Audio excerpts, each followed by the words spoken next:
Hello, everybody. Thank you so much for joining me here on our 16th episode of National Cannabis News with me, Cassin. I'm so glad to be back. I took a nice break last week. Thank you guys for the well wishes. I really appreciate it. I'm feeling really good after having a whole weekend spent with my moms. That was really good for me. I hope that you also get to have some family time. Today we're going to be going over our usuals. We're going to talk about what's going on with cannabis busts around the country, including going over the FBI report that came out recently, what's happening around the United States and in Capitol Hill. We'll look at some new science and some old science so that we can kind of make sure that we keep our eye on the prize, which is like having this product or products or the plant in itself in its natural environment in such a way that we get to have all the benefits that, I don't know, our ancestors got when we evolved with this plant to work in our bodies, right? And I'll also have a nice conversation about what's going on here in Michigan. So if you guys have any questions or you want to ask me things, you can come over to my Twitch and ask me in the chat. I will try to answer those directly. Also, I am going to try to answer a number of questions that I received from people about what's going on around the country on my LinkedIn. So feel free to ask me questions there. If you ask me questions there right now, I probably won't answer them today because I won't be looking at that right now, but I will try to answer them in next week's show. Speaking of next week's show, I'm hopeful to really be able to talk to a retailer. We might go down to Detroit. There's a couple of retailers down there that have expressed interest in allowing us to come and stream live from there. I know I tried to do that a couple weeks ago. It just didn't work out. And if we do that, we'll be talking about what's going on with the MCT oil ban and how that has impacted people. Retailers around the state, and I feel like for some people it may have a bigger impact than anybody was expecting. Right, so let's go back up to the top of the hour conversation here, guys. Cannabis bust. Now, I know we talk about this all the time. This is something that I hit on. There are a lot of groups out there that track how many people are getting arrested, but the FBI is now reporting. They reported for 2023 finally, and over 200,000 people were arrested for cannabis last year. Okay, guys? 200,000 people. That's a lot of people going to prison for cannabis. All right? And on top of that, 85% of those people, which is a lot, I might add. Okay, that's most. Some people would call it all, even, were arrested for small possession offenses. Simple possession. The possession that we keep talking about at the federal level, that nobody should be going to prison for this plant, nobody should be getting arrested for this plant, nobody should be getting in trouble for simple possession, except for that last year over, 150,000 people did. So it's probably worth noting that, we talk about it every time. Is cannabis legal where you are? Is it really legal where you are? Has it been decriminalized? Can you take it across state lines? Can you grow your own plants? Like, the rules are ever evolving. And because those rules are ever evolving, you need to pay a good attention or you could end up on the wrong side of the law. Nobody wants citizens to be arrested. Nobody wants citizens going to prison for this plant. So you got to pay attention to where you are and what you're doing. In some cases, people were arrested because they landed at the wrong airport and they thought they were going to be going somewhere that was legal, but they got, diverted and ended up in a place where it wasn't legal. Well, if you weren't flying with cannabis, which I understand it's hard to not fly with your medicine. I get it. But if you weren't flying with cannabis, you wouldn't have that risk, right? So, there's lots of different things that are going on out here. I just want to reiterate that, even the FBI agrees with us, right? It's not just us activists out here saying, wow, almost 250,000 people were arrested for cannabis last year. Okay? Now the FBI is saying it as well. I think it's been stated pretty clearly. And I think it's a little bit crazy that it's still the number one thing that people are getting arrested for in our country is drugs. While everything else is going down, we're still arresting more people for drugs, including cannabis, as though somehow the war on drugs has been effective at all in the United States. I don't know about you guys, but I'm pretty sure the answer is it hasn't been effective at all. Maybe we should be talking to our legislators about that a little bit more often. How many millions of dollars were spent arresting these people and policing? How many millions of dollars will be spent keeping them in prison for an indeterminate period of time, right? Like, those are things that we should consider. Do you want to be spending millions or billions of dollars keeping people locked up for the plant? Because I don't think that's an appropriate use of my tax dollars. I think it would be better if we use it to do other things, like perhaps, I don't know, making sure things are well regulated, or looking up all the rapists that are out there that nobody's arresting, or I don't know, coming up with a way to have de-escalation training available for neighborhood organizations so that people can figure out how to take violence and reduce it without it escalating to people killing each other. I mean, those seem like things that we might want to be spending policing dollars on and not spending them on simple possession of drug products. That seems pretty ridiculous to me. Seems ridiculous that most arrests in the United States are related to this. And it's even more ridiculous because we have more people per capita in prison than any other country in the world.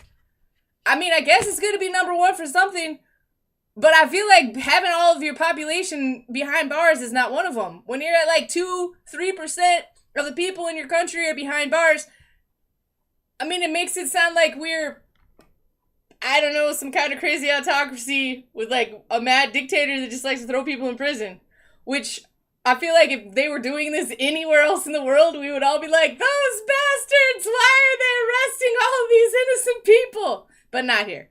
No, here's just every day, right? So pay attention to what's happening around you. Pay attention to the rules as they change. And if you're participating in this environment, if you're a traditional market operator, if you're a licensed market operator, you need to pay attention. Right now, speaking of paying attention, we have, as usual, lots of enforcement happening in licensed legal states. Okay, Colorado enforcement is up, California enforcement up, Washington, D.C. enforcement is up. It's up hugely with major busts of facilities that have been in D.C. operating for years. Places that you may have shopped at yourself while you were in D.C. that are now being shut down by the government. Right? New York continues to shut down people all over the place. It's crazy. When I say it's crazy, I mean, look, there are workers who are going to jail, right? There are owners who are going to jail, right? They're seizing millions of dollars, right? This is not games to them. They want to come in, they want to seize your stuff, they want to shut you down, right? And they're doing it across these licensed legal states. And I cannot reiterate it enough. If you're not paying attention to the enforcement action that's happening near you, you will be caught. And that will be unpleasant for everyone because we're already trying to get the people who are already in prison for this plant out. Don't become another person who would be involved in that, right? I'm not trying to tell you that you shouldn't have the plant. I want you to have the plant, right? But pay attention to what's happening around you. And, like, don't do silly things like, I cannot stop thinking about the person in Florida that was like, let me be here with a giant van painted with pot leaves selling cannabis in the parking lot at the Walmart in front of the police and then get arrested. I mean, come on. What are you thinking? Maybe you're thinking, oh, it's legal everywhere now, so I don't have to worry about law enforcement. I'm telling you, that's not the case. You need to worry about law enforcement. Even people who've been doing this for generations are getting popped, right? California, they're really, really cracking down on those unlicensed operations. In some cases, these farmers have been growing here for decades, right? We're talking generations of growers that are being cracked down on by California because they're unlicensed operators, right? And, you know, they're not only going in and killing the plants, they're seizing all the money, they're seizing the assets, they're seizing the vehicles, they're arresting the people who are present, right? And they're destroying what's there. Now, I understand that people want things to be licensed, and I get it, but we're talking about families who've been dedicated to growing this plant that are getting arrested in these places. So if you're just getting started, or you're thinking about getting started, or you've been doing it for a long time, think about what you're doing, consider becoming licensed, right? And, you know, make sure that you are protected at least by having a lawyer that's on call. Put them on retainer or something. I'm not kidding. Like, you should have someone that you can pick up the phone and be like, I get my phone call, I'm calling my lawyer when the police show up. Because they will. Because they want to take your stuff. This is how they've been for a long time. Okay. Another big thing that I would like to talk about is the huge bust that happened in Georgia 2 weeks ago. Over 100 people were arrested and charged. The feds do not mess around. Georgia does not have a program that is protected by the CGS amendment that gives them the appropriations bill, right? Like, these people were operating in a state that doesn't have a program. It's a hemp-only program. They were trying to do things that they really couldn't do, and they were bringing it in from nearby states. I'm looking at you, Florida. Okay, so when we consider these kinds of things, you know, that's 100 people's lives will be irreparably harmed. 100 people who won't be able to support their families. 100 people who will charge us, the taxpayers, a lot of money to keep them in prison for a not short period of time, right? they just add on to the 200,000 people, actually it was like 227,000 people, who were arrested last year for cannabis crimes in the United States, right? We don't want this kind of stuff to happen. We don't want anybody to get arrested for the plant. And that means all of us have to show up and say, hey, we don't want this to happen anymore. We have to vote. We have to show up for public comments, right? We have to submit comments, right? We had an opportunity to submit comments for rescheduling. There's a hearing on December 2nd. If you care about this, have you considered asking if you can come testify at the hearing? I know I have considered this. I don't think they're going to let me, but if they do, I will go and I will put on my best, even nicer than what I'm wearing today, and I will tell them, hey, this matters to me and my family. My wife needs access to cannabis to live. Please don't put us in prison. Please protect us from that. Right now, as medical patients, she's been protected for a long time. But what if they decided not to vote on that amendment? What if they decide to strip it? They talked about stripping it earlier this year. That could happen. How many patients would be impacted by that? You know, it was not so long ago that patients were going to prison all the time just for needing access to their medicine to help with their MS, to help with their cancer, to help with their AIDS, right? Like, this is a real thing, and we should all consider that. We should consider it so greatly, because what's happening on Capitol Hill is like monumental. Like the change that we have seen in even just the last like 4 years, even the last 10 months is huge. And yet we still see the same issues cropping up time and time again. Okay. All right. So let's talk about what those issues look like. So there was a bill 3 years ago about hemp in California, and it's been impacted, right? It was like AB 45. It's been there for a while. It said you can have hemp products in California. It was even specific about what the regulations would look like, and it talked about how they would be sold and that need to be taxed, and before you could sell them, the taxation had to be put in place. Okay? Then this year they have another bill that they tried to put in place. Didn't pass. Might pass next session, right? And when they did that, they were trying to clearly define how intoxicating hemp products could exist. Governor didn't like any of that, right? Didn't like it at all. Governor Newsom comes in, bans everything, right? Ban took effect on the 23rd. It's crazy. People are suing right, left, and indifferent. But here's the key, okay? There was an opportunity for the legislature to have put something in place if all of the constituents that actually cared about this would have done something and talked to each of their legislatures as constituents saying, hey, we need this. Please don't get rid of all these products. They might still have those products in California today, right? For 2 weeks, people were stocking up on all of these CBD products that you can't buy there anymore, right? We're talking about hundreds, if not thousands of businesses that have to shutter because of this, right? Like, it is a not insignificant amount of people who need access to CBD products that also have THC in them, regardless of all the people that are out there that want to, I don't know, consume intoxicating hemp drinks that are like 5 milligrams in a Coke or whatever. Like, it's crazy how things like this happen, all right? And when I say it's crazy how things like this happen, I really want you guys to understand that we as constituents, as citizens, we have to use our voices. If we don't use our voices, it's like the corporations that are winning, right? Do you think that Governor Newsom really thinks that hemp products you should be able to buy CBD? I bet he doesn't care. But somebody cares, and somebody's leaning on him and saying, hey, you got to do this, you got to do this, you got to do this, you got to do this. It's a public safety concern. Really? Who's ever been harmed? Could we actually worry about, I don't know, any of the actual public safety concerns? In California, we could. The same kind of conversations are not just happening in California. They're happening on Capitol Hill as well, where they're saying over and over again with these amendments that these products shouldn't exist, that these cannabis products are dangerous, that cannabis-derived products are dangerous, that intoxicating products are dangerous. And when they say dangerous, what they mean is like randomly they're going to poison and kill your children, which is so far from the truth that we know that it's just prohibitionist brainwashing that's pushing this, right? So we all have to show up and help remove that stigma and say, hey, wait a second. You know, people aren't just like leaving cannabis out so that their kids can eat it. And even if a kid walked up and started eating your flower, nothing bad would happen to them, right? Because right now they are trying to say that it's poisoning children. Poisoning implies killing or doing irreparable harm. I just gotta be honest here. That is not happening, right? Like, even in the one instance where a little kid ate a crap ton of gummies, he didn't die because of the cannabis. He died because his mom left him in the bathtub and he fell asleep and he drowned. But we're going to blame the weed. I mean, that sounds like bad parenting to me, but I could be wrong, right? I mean, there's so much craziness that's happening out there, right? And what kind of craziness is that? The Congressional Research Service just published a new white paper on the rescheduling of cannabis and how it will impact the FDA. You know what it said?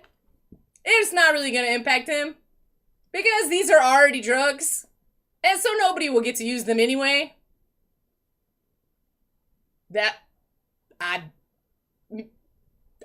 So even if we reschedule, you don't get to have access to anything. You don't get to have your gummies. You don't get to have your tinctures. You certainly don't get to have your flower products because they're drugs, and we would have to get them approved as new drugs by the FDA, and they're not going to do that anytime soon. So if we want to fix something, and this is what the Congressional Research Service said, then the legislature needs to come out and say, we can have cannabis-derived materials in food, dietary supplements, and cosmetics, as well as veterinary products. I just thought it was kind of interesting because, as I'm sure you're aware, the drugs already exist.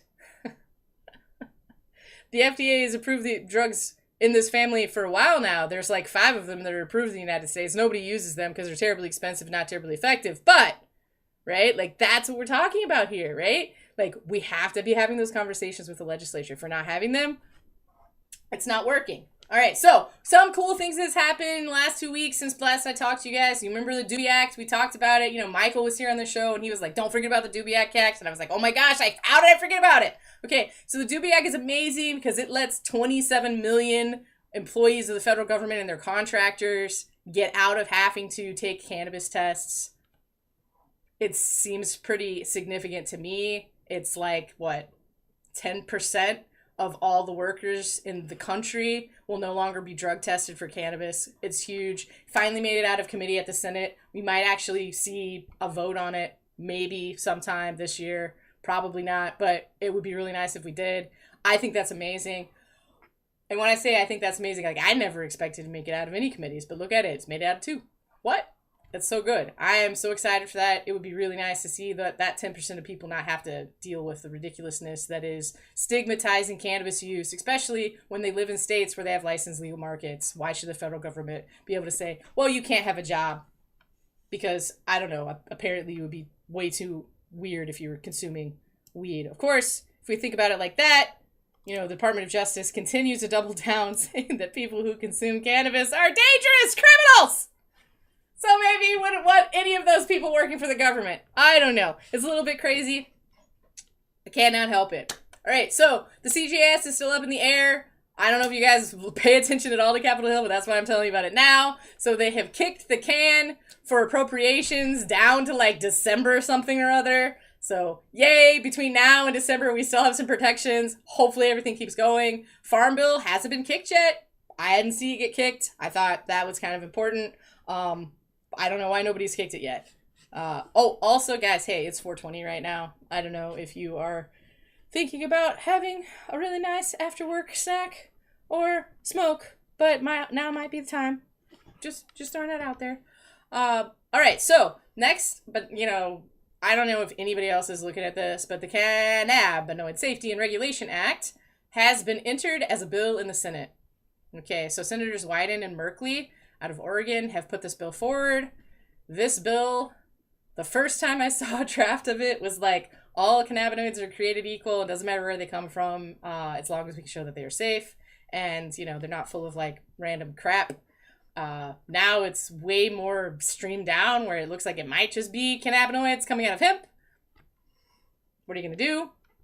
Nothing. The answer is you're not going to do anything. Probably won't have any legs at all, but now is a good time that if you hear about things like this to read the bill and comment on just how broken the bill is. I myself will be submitting comments to both Senators Wyden and Merkley, and I will be submitting comments to my local Michigan senators and my local representatives because I want to make sure that they are aware that I do care as a constituent and a citizen here of the great state of Michigan, that I'm a voter and that these things matter to people like me. If you're not considering doing that, right, someone else will. And maybe you disagree with the things I have to say. Well, you might want to consider making sure that your opinion is also heard in the halls of Congress. Okay. All right. So moving right along, I had a really great question this week from Andy. Andy, thank you so much for asking. What's going on with MCT oil? Okay, so in Michigan, the MCT oil ban, which it was always banned, guys. This is just new testing that's taking place to make sure people aren't using a substance that's been banned. So that goes into effect on October 1st. It is a big deal. Let's talk about some ways MCT oil can just like randomly show up if you are an operator in the state of Michigan, or if you are a consumer and you're wondering about this. So MCT oil can be used as a diluent. MCT oil can be used as a lubricant. MCT oil can be used as a cleaning agent. MCT oil can be used to suspend terpenes when you purchase them from out of state, right? Like there are a lot of different ways this is used. So if you are a processor in the state of Michigan, you should be considering this. And, oh, hey, Drake, so nice to see you. I'm so glad that you reached out to your reps, and I'm glad that you're making inroads. I know sometimes it can be a little overwhelming to have these conversations, especially if you haven't done it before, but they do care. They do want to hear from you, and I will tell you, sometimes they don't know anything about your subject. They don't even know it's something they should be thinking about. And so just picking up a phone or writing a letter or dropping an email can be something that changes their vote and changes the conversation because of that. So I'm really glad that you were able to do that. We're getting ready to have some new reps here in Michigan because the election is happening here in November. So next year, there'll be a whole new crop of people that we'll have to talk to and try to convince that this plant is not dangerous. Nobody should go to jail for it, and people should have access to it. So I feel like that's huge. Even with things like banning MCT oil, what we're talking about here is a substance that has been shown to cause damage to lungs, and that damage is, as far as we can tell, irreparable, right? Your body, your lung tissue does not deal with the fatty acids that are in MCT oil well. And for distillate products for a long time, the fatty acids, the waxes, the gums, etc., were taken out through winterization. And sometimes people would add MCT oil back in to make it flow better and whatnot, as well as like control potency levels. In states like Ohio, where you have a maximum potency level, you have to add something to bring the THC percentage down. Were they using MCT oil? Probably. Are they testing for it in Ohio? No, they're not, right? I had Lauren and a couple of other people ask me, hey, how is this going to impact changes in other states? How is this going to impact Illinois? How is this going to impact Pennsylvania? These are states that are near Michigan, right? So in general, how is it going to impact them? If you're a consumer, your products probably just got safer, especially if you're coming to Michigan to get your products because they're cheaper or more readily available, or you have more options, which has been basically I think we all know that people come to Michigan because the marketplace is a little more fluid here than in other states. So you will see that. You might also see, because Michigan is part of a group called CANRA, which is a national association of cannabis regulators.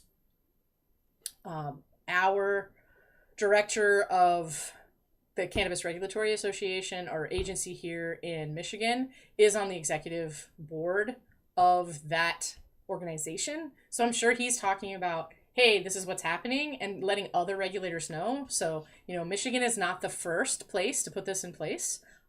They probably also not be the last. It's very similar to the E-Valley issue that happened before with vitamin E acetate. The research that people have been doing into E-Valley has shown that it was not just vitamin E acetate that caused these issues, but that, coconut oil and MCT oil and some other medium chain fatty acids were culprits because they really cannot be metabolized in our lungs. And, when you're aerosolizing them and inhaling them, they're getting pretty deep in there, and then you can't cough them out and that kind of stuff. They're getting deposits, and there's really no way to remove those deposits except through surgery, which nobody wants to be doing surgery on their lungs. Okay, so that's really what's happening with the MCT oil ban, guys. I feel like that's, a good thing to talk about. Ryan on LinkedIn asked, hey, can you talk a little bit about cannabis and migraines? And I feel like this is a really good time to, Drake, that's a great question. Let me finish this on migraines, and then I will cover MCT oils, because that's excellent, actually. Okay, so with migraines, over the last 4 years, we've had 3 separate studies that have looked at migraines and cannabis usage, and they've really shown that even very low dosage, think less than 1 milligram per day of THC, when used at night, can improve quality of life and reduce pain for people who get migraines. I feel like that's pretty significant. This study was done in Thailand.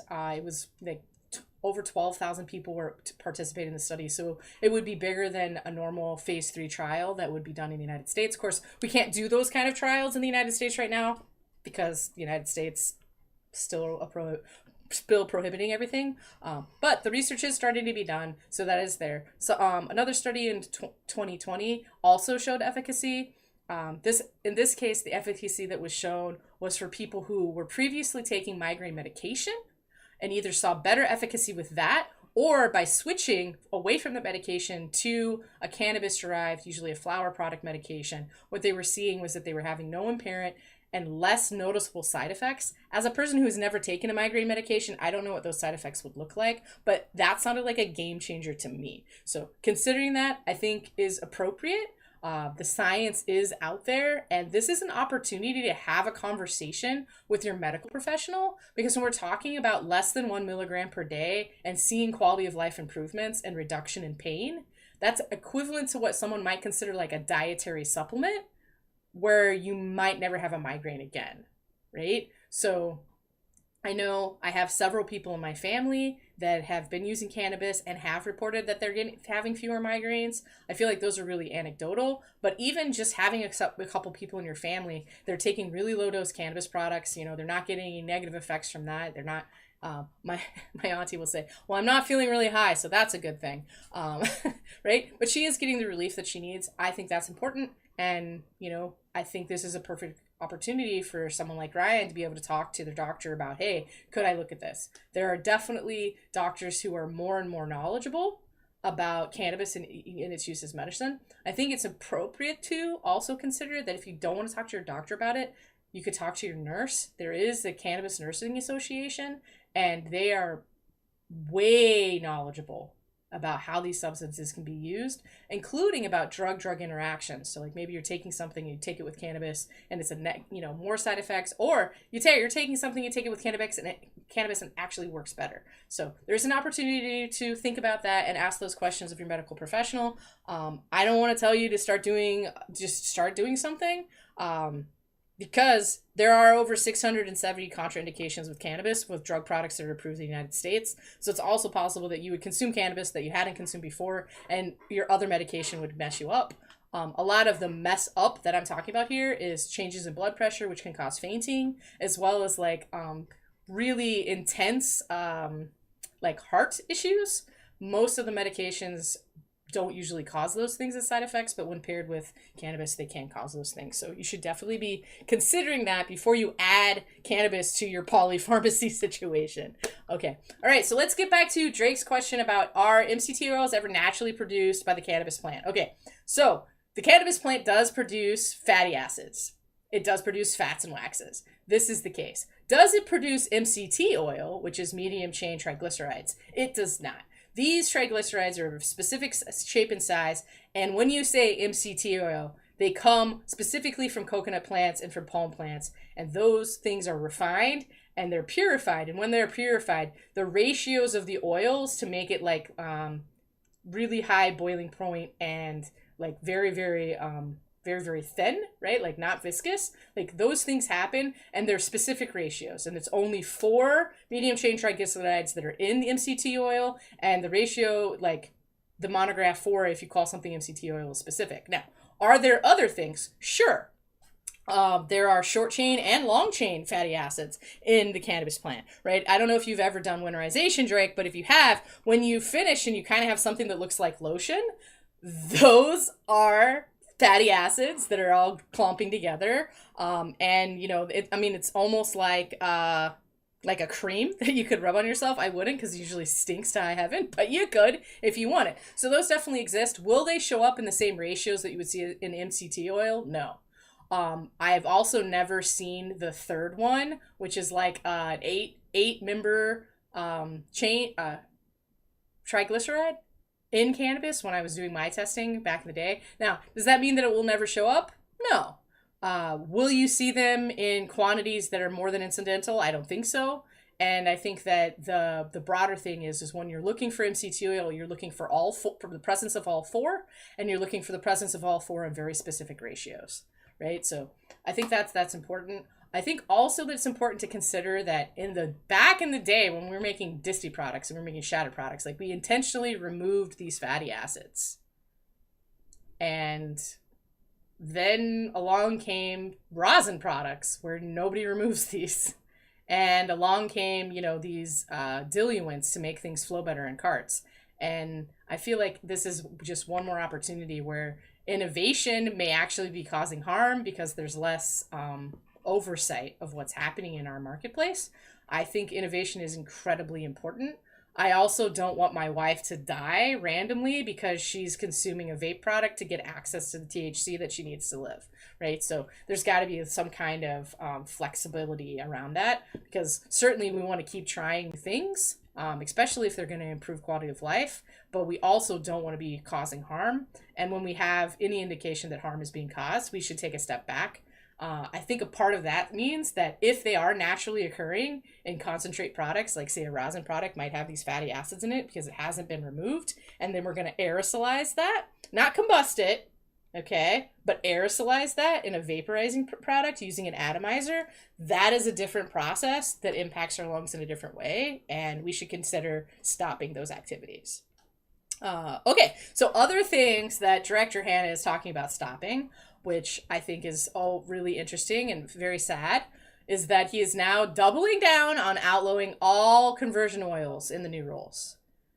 Now, there's some things here that I think people forget that I would like to mention to the broader audience. So first, if you're using a product today that includes CBN, it is like a 90% likelihood that that CBN is coming from a conversion product, which means someone is taking CBD, converting that CBD into Delta-9, and then converting that Delta-9 into CBN. Why, you might ask? Because it's cheaper than taking flower products that are high in THC, extracting them, and then creating CBN from that. Because those plants have a value proposition due to the regulatory environment that it's way cheaper to make it from CBD. You could also fully make it synthetically, right? Starting from like olive oil or something like that. Now, I feel like this is important because I'm not certain, but I think at this point it's like 30% of all the edibles in the state of Michigan include CBN, which is a lot of edibles that are made with synthetic products. Is Director Hannah aware of this? Does he know that this is where it comes from? Do all the people that want to get rid of synthetics in the state, are they aware that their products are going to test positive for being synthetics? I have a feeling the answer is no. And that may be a rude awakening for some of the largest edibles producers like Wana and Wild in the state of Michigan. I think it's also worth noting that when we start talking about how much synthetic material is in Michigan, people have estimated that it's between 40 and 60% of the products that are already here are contaminated with synthetic conversion materials. And I say contaminated because that's what other people are saying. And I think it's important that if we think that half of all the products in Michigan are contaminated, that putting a ban in place and putting testing in place may be the largest recall, even larger than the Viridis recall of years gone by. And we're talking probably $1.5 billion. Are we ready for that as an industry? Have we considered what that's going to look like? Have all of the players talked about how this is going to be impacted? And have we considered other options to allow innovation to continue? I would like to consider some of those other options here today. How about this? We are worried that things are unsafe. While we have excellent evidence, because dronabinol exists, which is, by the way, a synthetic version of THC that's been approved by use from the FDA with clinical trials and toxicity data. So we know that it's safe, but you may not want to have a non-organic product in your body. Just like you may not want to have a non-organic bag of tomatoes, you should be able to make that choice. What would that look like? Would that look like a label that says, hey, this may contain, synthetic cannabinoids? Would it look like a label that says, hey, this does not contain synthetic cannabinoids with a test result and, I don't know, some kind of certification for organic that says it? In the same way that people have said in the past, hey, I don't want my stuff to be remediated. Well, I don't want my stuff to be remediated either, but there's a lot of people who don't really care. Should we make them not have access to cheap flower because you don't want to have your stuff irradiated? Or should we add a label that says this has been irradiated so that you as a consumer can choose? Or, again, have an organic certification process. There are organic certification processes in other states, but there's not one even started here in Michigan. Organic certification would mean a lot of things. The kind of nutrients that you're using, the kind of pesticides that you're using. Are you irradiating the flower or not? Are you putting synthetics in your products? Are the other raw materials you're putting into your edible organic, right? There are a lot of ways that we could get to that same place where consumers have an opportunity to make decisions on the products they want to put in their bodies. When we know that the products aren't actually harmful, giving a person a choice to decide where they want to get their products from seems like an appropriate method to allow innovation to continue without shutting down a marketplace or like 50% of the marketplace. That seems important to me. I don't know how you guys feel about it, but I don't want to be seeing anybody get shut down for any reason. I feel like we're just now starting to get where all consumers, have an opportunity to buy their materials from a safe, tested market. And if we all of a sudden cut out 50% of the entire marketplace, are the prices going to double or more than double? Because if that's the case, like all of a sudden there's a bunch of people who don't have access anymore. And it's important to me that everybody gets to maintain their access. Okay. All right. So as we move along, guys, the last thing I wanted to talk to you about today is the new rules that are coming out. We do expect to see them in October. Maybe it'll be the beginning of October. Maybe it'll be the end of October. But look, if you're in Michigan, the new rules are going to come out. You may or may not have responded at all when the summary of the new rules came out like 18 months ago. You should have. If you didn't, that's on you. But when the new rules come out, we'll have 30 days to respond. 30. That's it. And they are obligated to consider our responses before they move forward and make things active. So, be prepared to read all of it, which Director Hannah says is a complete rewrite of all of the regs here in Michigan. Look at how it's going to impact your business and respond.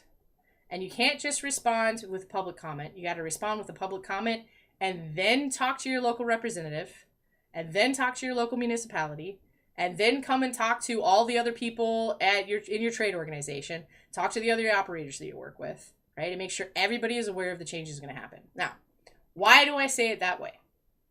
Because so many times in the past, people have just not looked at things at all. So for instance, the last time the rules changed in a big way, I had a really frustrating point that I tried to make to everyone, right? Which was that they were going to change from NFPA 1 2018 to NFPA 1 2021. When they did that, it radically changed the fire safety requirements for every cannabis facility, whether it was a cultivation facility, a processing facility, or a retail facility in the state of Michigan, right? I would say most people were not ready for that level of change, right? That change then changed everything else. They made a change recently as well for, hey, this is how we're going to apply EPA standards to the cannabis industry. Now, a lot of people responded. I was like, hey, I feel like these are some crazy rules that you're going to start implementing. And guess what? Now people are having to get all kinds of additional licenses and generator permits and go through a bunch of hoops to meet these requirements. Now, could we ask that the legislature changes those? Sure. Is it easier to do before the law is in place, before the rule is in place? Yes. Right? So this is an opportunity for you to use your voice to say, hey, this is going to impact my business in a negative way. Will you please stop? And why? And, it's kind of getting to the point where if people don't want to do that, well, then when your business is suffering and struggling because the rules don't make any sense and you chose not to say anything about it, whose fault is that? Right? How are they supposed to know that your business is going to be irreparably harmed by this change unless you tell them? again, that's just how I see it, guys. You know, I'm always going to show up. I'm going to show up for you. I've been showing up. You know, I think it's important that we do this. I am excited to be a cannabis consumer advocate. You know, I was able to go to the public meeting and talk about this. You know, I hoped to be in DC this week, but, you know, just wasn't in the cards this year. That happens. Hopefully I'll go in the spring instead of being able to go in the fall. And, you know, I'm really looking to everyone out there, all of my viewers, to say, ask the good questions, you know, show up for each other. And if you can show up for an hour, show up for an hour. You know, I may be doing this 10 hours a month, 20 hours a month on my own dime, right? Supporting myself. But guess what? That means other people who don't have the ability to show up in this way, right, at least have some kind of voice. So if you send me your comments, you know, drop me an email, come by my LinkedIn, come by Twitch and put something in, add a comment on my YouTube video, whatever it is, if you're doing those things, then I can hear your voice and I can try to channel it, right? In most cases, I feel like I agree with the viewership, right? Occasionally you guys ask some hardball questions, but not usually, right? Speaking of which, I had somebody ask me today, like, how do I fund going to do these things? So the truth is, I fund them, right? I have a job, and in past years, I have been able to save enough money. I plan to go in the spring, I plan to go in the fall, and I save up the dollars so that I can take myself. This year, that wasn't in the cards. It happens sometimes. I did try to get funding, right? In other ways, it didn't work out. It happens like that. You know, 10 years ago when I first started doing this, I couldn't go to DC, right? So I had to only talk to my local municipality when I was in Colorado. I only had to talk to my local reps. You know, I went and talked to Governor Hickenlooper, right? Like, those are the kinds of things that I was doing then because that was what was within my ability, right? So if that means all you can do is make a 5-minute phone call, make a 5-minute phone call, right? That's really what it is. So, okay. Hey, Diggy Sos. Hey, thanks. I appreciate that. No, I did not. We did talk a little bit about the Farm Bill still being up in the air. And I think it's gonna, well, there are a few things. First, it looks like it's gonna get kicked. I didn't see it actually happen. If it does actually happen, I think the biggest thing that we will see is the $50 billion intoxicating hemp program will come to a screeching halt. Or maybe even not a screeching halt, but will be diminished greatly. And I think that would be sad for all of those people that are using these intoxicating hemp products to improve their quality of life around the country. And as a $50 billion industry, that's not a small amount, right? That's like, what, $10 per citizen? Yeah, it's you know, a significant amount of people are using these products, right? So I'm hopeful, and this is what I talked about earlier. They had just started the Cannabinoid Safety and Regulation Act. It came out of this, was entered in the Senate as a new bill. This looks to radically change all hemp rules in relation to the Farm Bill, and I feel like this really covers a lot of things. I'm a little frustrated with where it got to because I wanted all cannabinoids to be treated equally, regardless of where they came from. But in this case, they're like, hey, as long as it came from hemp, we're going to treat it in way X. Again, I think that it's more appropriate to treat the plant holistically and to allow things like precision fermentation and even fully synthetic cannabinoids to exist, right? So, because again, you know, if someone can make a fully synthetic cannabinoid safe and cheaper, then you can grow the plant, which I doubt, but let's say that they can. Why would we want to remove access from people to that product, right? Again, if it's safe and cheaper, why remove it, right? The same reason why, hey, why should we tell people they can't have intoxicating hemp products?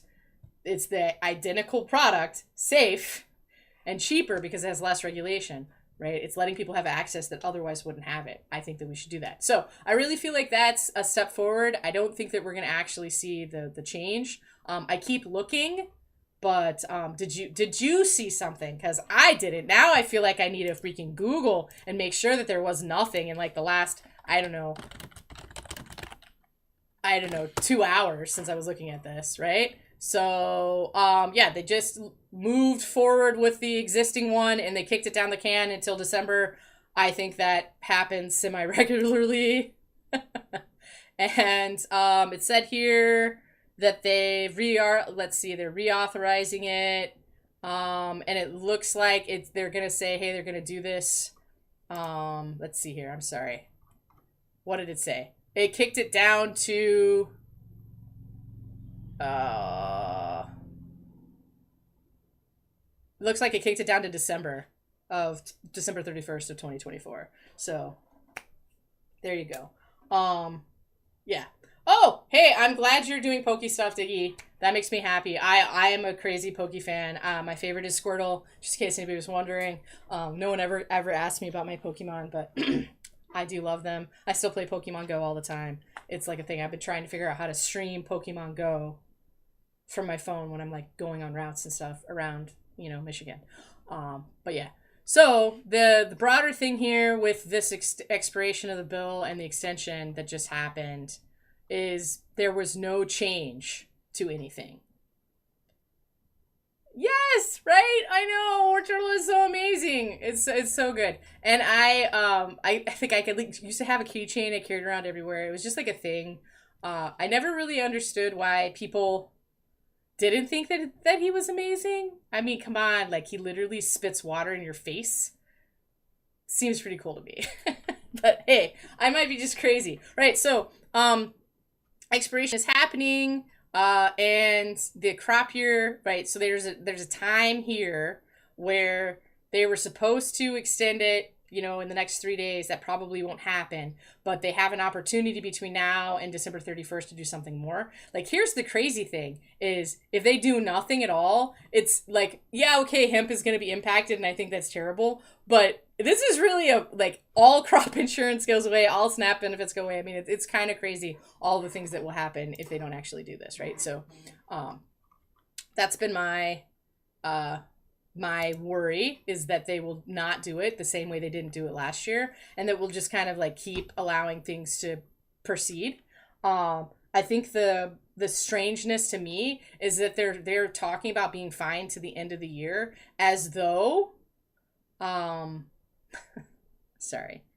as though somehow that level of inconsistency is not going to impact farmers planning to plant crops and take loans next year already, right? Like, we do it during harvest, and so people are certain how much loan they're going to take out for their equipment and their seed and their land and all that, and their nutrients for the following season. And so them just kicking the can an extra 3 months, I think, really impacts farmers, not just hemp farmers. And I wish that they cared more, because it seems like they don't realize that most of the food on the freaking planet is produced here.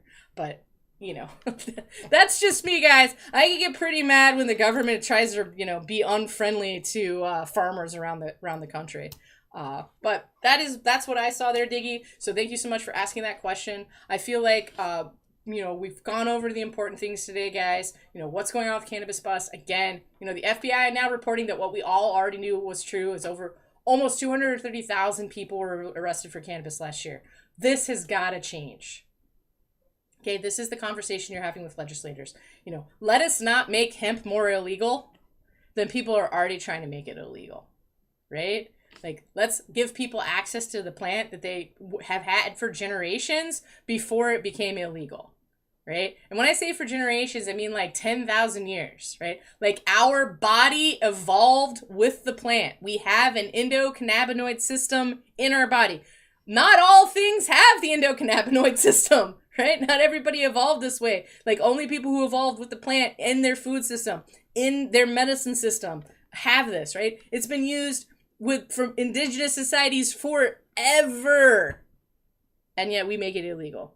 I'm super glad to see people all over the world legalizing it, especially for medicinal uses, and I'm very, very hopeful that come December, we'll go through this hearing with the DEA, and that we'll be legalizing it here for medicinal uses as a Schedule III substance in the United States. I mean, there will be drugs that have already gone through clinical trials that previously were not allowed to be used because the DEA decided not to reschedule them, that will be able to be rescheduled once we make this change.